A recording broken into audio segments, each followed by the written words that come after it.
శ్రావణ శుక్రవారం సందర్భంగా తెలుగు ప్రజలందరికీ Congress party senior leader Muralidhar Reddy శుభాకాంక్షలు తెలిపారు. మాజీ ప్రధాని రాజీవ్ గాంధీ జయంతి సందర్భంగా ఆయనకు నివాళులర్పించారు. ప్రధాని మోదీ దేశం కోసం మంచి పనులు చేస్తున్నారని ప్రశంసించారు. కాంగ్రెస్ అగ్రనేత రాహుల్ గాంధీ భవిష్యత్తులో ప్రధానమంత్రి అయ్యే అవకాశాలు ఉన్నాయని అభిప్రాయపడ్డారు. తెలంగాణ సీఎం రేవంత్ రెడ్డిపై వ్యక్తిగత విమర్శలు చేయవద్దని మురళీధర్ రెడ్డి సూచించారు. మా అమ్మ లక్ష్మీనరసింహస్వామి మరియు అలివేలి మంగమ్మ పద్మావతమ్మ ఆశీస్సులు. ఇవాళ వరలక్ష్మి వ్రతం మా సోదరిమణులు సోదరులందరూ చాలా పవిత్రంగా తెలంగాణ లోపల దర్శనాలు పూజలు బాగా చేసుకుంటుంటారు. మరి మా రాజీవ్ గాంధీ సాబ్ జన్మదిన శుభాకాంక్షలు నిన్న ఆయన జరిగిపోయిండు. ఎన్నో కష్టాలు పడ్డారు వాళ్ళ కుటుంబము.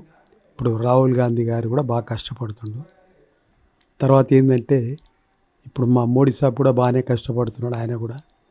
ఆయన కూడా ప్రధానమంత్రిగా మంచి కార్యక్రమాలు చేస్తున్నాడు. ప్రపంచంలోనే 60-70 కంట్రీస్ ఛాయిస్తాయి ఆయనను, సిన్సియరు. మరి మా రాహుల్ గాంధీ గారు కూడా బాగా కష్టపడుతున్నాడు. కాబోయే ప్రధానమంత్రి అని మరోసారి అనుకుంటున్నా. ఏం లేదు, మా తెలంగాణ సోదరులు సోదరుమణులు చాలా తెలియగల్లోళ్ళు, భక్తి భావనగల్లోళ్ళు. మరి వారికి తగ్గట్టు మా గౌరవనీయులైన మా సోదరుడు మా ముఖ్యమంత్రి గవర్నీయులైన రేవంత్ రెడ్డి గారు, మా అక్కయ్య సోదరి గీతా గారు, మరి వాళ్ళ కూతురు మన్మడు గారు, మా మన్మడు ఆయన గారు, వీళ్ళందరూ ఎంత కష్టపడుతున్నాడు మా రేవంత్ రెడ్డి సార్. ఎందుకు మాట్లాడతారే అట్లా? నాకు చాలా బాధ అనిపించి మాట్లాడుతున్నా. ఇవాళైతే ఎందుకే మాట్లాడతారు? ఆయన ఎప్పుడన్నా ఒక 10 కిలోమీటర్లు తిరగకుండా ఇంట్లో ఉంటుండా? ఎన్ని ఇక్కడ అక్కడ బయటికి ఇంటర్నేషనల్ అవి ఇవి పనులు చేస్తూనే ఉంటుండు. ఇంటర్నేషనల్ అంటే ఢిల్లీ, మళ్ళీ ఇక్కడ వేరే కంట్రీస్ అన్నీ చేస్తున్నాడు కాబట్టే ఇవన్నీ జరుగుతున్నాయి. మంత్రులు కూడా మంచోళ్ళే ఉన్నారు. కొందరు ఏదో మాట్లాడకమవుతుంది, అది పద్ధతి కాదు. అది పబ్లిక్లో రావద్దు మాటలు. ఏమున్నా ఇంటర్నల్ చూసుకోవాలి. ఏందది మర్యాద లేకుండా మాట్లాడడం తప్పు. ఆయన మంచి వ్యక్తి, ఆయనకి ఏం కాదు. ఆయన వెంకటేశ్వర ఆశీస్సులున్నాయి. రేవంత్ రెడ్డి గారికి శ్రీమతి శ్రీ రేవంత్ రెడ్డి గారికి వెంకటేశ్వర ఆశీస్సులున్నాయి. నేను అంటున్నా కదా, వాస్తవం అది. ఏం చేయలేరు ఎవరేం. స్టేట్కు మంచి చేసేందుకు వచ్చిండు ఆయన, చేస్తున్నాడు. ఏం విరామం తీసుకుంటుండయా చూస్తుంటే మేమే పాపం పొద్దున్న లేస్తే ఎక్కడ ఏమన్నాడు ఆయన, స్వీకరిస్తుంటాడు. నవ్వులాట ఎవరేం మాట్లాడినా స్వీకరిస్తుంటాడు ఆయన. దానికి వాళ్ళే తప్పుపోతారు. ఎవరు మాట్లాడతారో విపరీతంగా వాళ్ళకే ఇబ్బందులు వస్తాయి. అట్లా మాట్లాడొద్దు. ఆయన ప్రజల కోసం కష్టపడుతున్నాడు. అరే ఒక కుటుంబమే ఎన్నో సమస్యలు వస్తాయా? అటువంటి పరిస్థితులలో ఇవన్నీ చేసుకుంటూ పోతున్నట్టు మామూలు మాట. ఇప్పుడు చూడు, అమ్మలకు మా ఎంతమంది బీదవాళ్ళు ఉన్నారు, వాళ్ళకి ఇల్లు చూడు ఎట్లా కట్టిస్తున్నాడు శ్రీనివాసరెడ్డి, పొంగులేటి శ్రీనివాసరెడ్డి.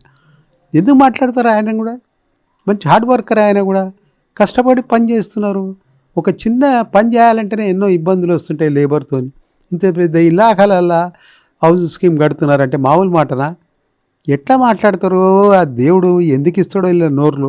అరే నలుగురు బాగుంటే మనం బాగుంటాం బాబు. 4 బుక్కులు ఎవరైనా తింటే వాళ్ళు తిని ఆనందపడితే ఆనందమే మనది. మనం దీన్ని కూర్చుంటే కాదు. ఏడికి పోయినా గాడికే పోతాం లాస్ట్కు. ఓడు మంచిగా గంధంలో కాలుతాడు, ఓడు మామూలుగా కాదు. కాలేదు మాత్రం పక్క. అది యాద్ చేసుకోవాలి ఎవడే కానీ. ఎందుకు ఊరికే విపరీతం? అందరు బాగానే చేస్తున్నారు. ఎవరో కొంతమంది మిస్యూజ్గా మాట్లాడుతున్నారు, అది తప్పది. అట్లా బాగుండదు. బజార్లో మాట్లాడే పద్ధతి కాదు అది. ఆయన స్వీకరిస్తాడు. ఎవరేమన్నా రేవంత్ రెడ్డి గారికి వెంకటేశ్వర ఆశీస్సు. నేను ఆ రోజు సందంటూ ఈ రోజు సందా. ఆయన వ్యవసాయం కూడా చూస్తున్నాను. నేను ఆ రోజు కూడా చెప్పిన, ఈరోజు కూడా బ్రహ్మాండంగా ఉంది వ్యవసాయం కూడా. ఏమంటారా మీరు? ఇవన్నీ పాదంతో ఉంటాయి, మంచితనంతో ఉంటాయి, నలుగురు సహకారం చేసినందుకు ఉంటాయి. అవే చేస్తున్నాడు, అవే ఉన్నాయి. ఏదో విపరీతమైన పంట. మరి లక్షల గృహప్రవేశాలు చేస్తున్నారు, లక్షల ఇండ్లు కట్టిస్తున్నాడు రేవంత్ రెడ్డి గారు. మరి పొంగులేటి శ్రీనివాసరెడ్డి, మంత్రులందరూ, ఉత్తమన్న, వీళ్ళందరూ అందరు ఉన్నారు, బట్ట అన్న, వీళ్ళందరూ ఎందుకు పని చేస్తున్నారని పట్టుకొని ఎందుకు మాట్లాడాలి అట్లా? అందరు కానీ పని చేస్తున్నారు. అరే ఎందుకు ఊకే సీతక్క వీళ్ళందరూ ఎంత శ్రమ చేస్తున్నారు ఎవరికి ఇబ్బంది పెట్టకుండా. కొందరికైతే విపరీతమైన పోస్టులు. ఇదేనా పోస్టులు అనగానే సంపాదించేదేనా? ఎవరైనా నోరు కొట్టాలి, సంపాదించుకుంటా వాళ్ళ. అది వద్దు బాబు. ధర్మం పుణ్యం 2 ఉండాలి. దాంతోపాటు లక్ష్మీదేవి కూడా వస్తుంది. అంతకంటే ఎక్కువ ఏం చేస్తావు నువ్వు? అరే రే రే రే రే, ఆడ కూడా కల్మషాలు. ఎందుకో కల్మషాలు? సేవ చేయి నలుగురికి, అదే సేవ నీ పుణ్యం. సేవ చేయి. మేము చేస్తలేమా? మేము 30 నా ఎంత నేను గొప్ప మనిషిని కాదు, మామూలు నేను చేస్తుంటా ఎంతోమందికి అది ఇది పంపించడం చేయడం, నాతో ఆయనత చేస్తా. నాదేమో ఎక్కువనాయా? మామూలు నేను కూడా. ఎందుకు అనుకోద్దు అట్లా? ఇంత మంచి జరుగుతున్నప్పుడు ఓపిక పట్టాలని నేనంట. ప్రతిదీ విమర్శించుకుంటా పోవద్దు. ఇవాళ చూడండి, ఎన్ని లక్షల ఇండ్లు అవుతున్నాయి. వ్యవసాయం ఫస్ట్ క్లాస్ పండి, మరి అందరికి అమ్మలకు అది ఇచ్చే ఎన్నో విధాలా చేస్తూనే ఉన్నాడు. ఎన్ని ఐటాలు చేయాలో అన్ని ఐటాలు చేస్తున్నాడు. నేను ఇండివిజువల్ చెప్పాలంటే బాగుండదని నేను చెప్పలేను, కానీ ప్రతి ఒక్కటి సాధించుకుంటూ పోతున్నాడు. ఆయన ఎప్పుడు రెస్ట్ తీసుకుంటుంది చెప్పండి? ఎప్పుడు రెస్ట్ అనేది ఉంటుంది ఆయనకు? ఇంత కష్టపడుతున్నప్పుడు ఎందుకు మాటలు, విపరీతమైన మాటలు? ఆయన దూరదృష్టి గల మహానీయుడైన రేవంత్ రెడ్డి గారు. నేను చూస్తుంటా కదా, ఆయనకు ఆకర్షణ శక్తి ఉంది. ఆయన ఎక్కడ ఎవరు ఏం కథ అవన్నీ చూస్తుంటాడు. మాకు తెలుస్తాయి, మేము కూడా అనుకుంటా. ఆయన ఉన్నాడు ఇట్లా సూర్యుని లేక, వెలుతురు కిరణాలు అట్లుండాలి. కానీ ఊరికే వన్ సైడ్ నేనే పడాలి, నేనే బయటికి రావాలి, నేనే సుఖపడాలి. తప్పది. ఎప్పటికైనా నలుగురు మహారాజులు నలుగురు బాగుంటే మనం బాగున్నట్టే. ఎందుకు అనుకోద్దు అట్లా? ఇప్పుడు చెప్పండి, రాహుల్ సాబు ఎంత కష్టపడుతున్నారు వాళ్ళ ఫ్యామిలీ. నేను చూడలేదు వాళ్ళది. మోతీలాల్ నెహ్రూ, జవహర్లాల్ నెహ్రూ వీళ్ళందరూ ఎంత కష్టపడి, మా అమ్మ సోనియమ్మ, ఇందిరాగాంధీ ఎట్లా కష్టపడుకుంటూ వచ్చిన వాళ్ళ చూడండి. ఇవాళ వాళ్ళ ఫ్యామిలీస్ చూడండి. రాహుల్ గాంధీ కూడా బాగా కష్టపడుతుంటాడు. ఇవన్నీ ఉన్నాయి. ప్రియాంక వీళ్ళందరూ ఎందుకు మాట్లాడాలి మనం విపరీతం? తోటోళ్ళని చూసి మనం నేర్చుకోవాలి బ్రదర్. ఆయనని ఏమనొద్దు. రాహుల్ గాంధీ కూడా కాబోయే ప్రధానమంత్రి అనుకోవాలి. ఎందుకు అనుకోవద్దు? ఆయనకున్న ఆకర్షణ నేను చెప్తున్నా కదా, నా నోరు బరోబర్ అవుతాడు ఆయన. మా ప్రీతమ ప్రధానమంత్రి లేడా? 70 ఇండ్లు, 70 ప్రపంచంలో 70 ఇంకా ఎంతోమంది ఛాయిస్తారు ఆయనను. ఆయన అట్టున్నాడు మనిషి మంచితనం ఉంది ఆయన దగ్గర. ఎవరు ఏంది అనేది గమనిస్తాడు దూరంకి వెళ్ళి. అటువంటిది మన దేశం బాగుపడుతుంది ఇలా ప్రపంచంలో. నిజంగా చెప్తున్నా, దేశం బాగుపడుతుంది. మనకు అందరి ఆశీర్వాదాలున్నాయి, వెంకటేశ్వర ఆశీస్సాలున్నాయి. అట్లా మాట్లాడొద్దు. ముఖ్యమంత్రిని ఊకే విమర్శించొద్దు.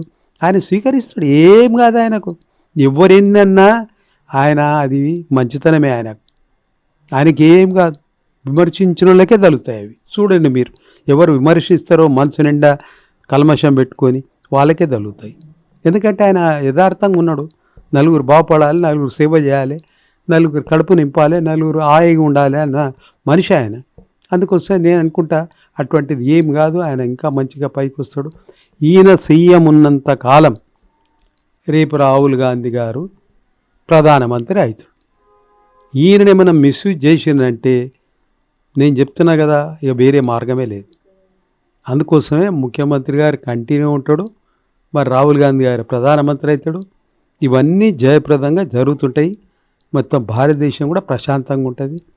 ఇవన్నీ నేను మరొకసారి మా మిత్రులకు, మా సోదరులకు, సోదరుమణులకు, మా అక్క చెల్లెళ్ళకు, మా అన్నదమ్ములకు, తెలంగాణ సోదరులందరూ భక్తులు. ఆ భక్తే ఇవాళ ఇక్కడ అన్నము మంచి ఇక్కడ నీళ్ళు ఎక్కడన్నా ఇబ్బందులు వస్తున్నాయా? ఇక అందరికి ఒక కుటుంబమే చక్కగా చేయలేమా? ఇంత పెద్ద సంస్థను ఎన్నో ఉంటాయి. అయినా అందరూ మంచిగా అడ్జస్ట్ చేసుకుంటూ పోతారు. పోలీస్ డిపార్ట్మెంట్ కూడా చాలా బాగా పనిచేస్తుంది. ఎప్పుడైనా వాళ్ళే వస్తారు ఎక్కడైనా కూడా. అది కూడా చాలా సంతోషమని నేను ఒకటి అడుగుతున్నాయా. ఒకటే ఉంది నాకు, ఈ చిరాగల్లి ఫతే సుల్తాన్లా మా జోనల్ కమిషనర్ ఉంటారు, డిప్టీ కమిషనర్ ఉంటారు, కమిషనర్ ఉంటాడు.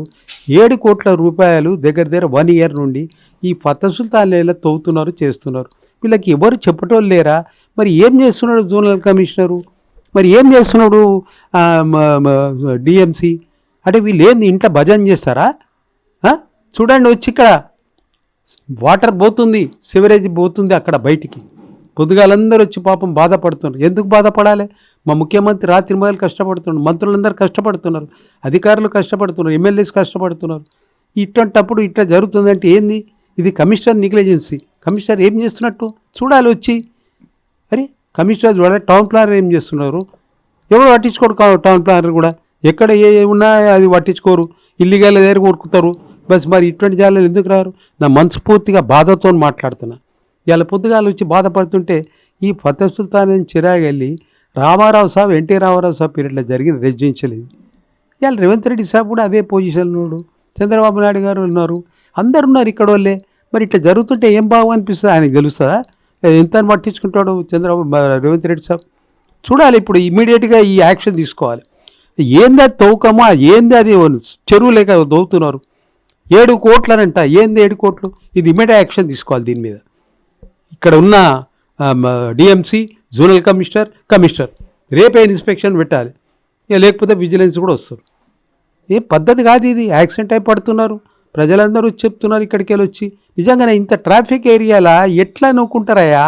ఆల్రెడీ చేసి పెట్టినాక మళ్ళీ న్యూసెన్స్ చేయడం. నా విజ్ఞప్తి, నా మనస్ఫూర్తిగా బాధతో మాట్లాడుతున్నా, ఈ ఇష్యూ జల్దీ నా కమిషనర్ గారు నెరవేర్చాలి.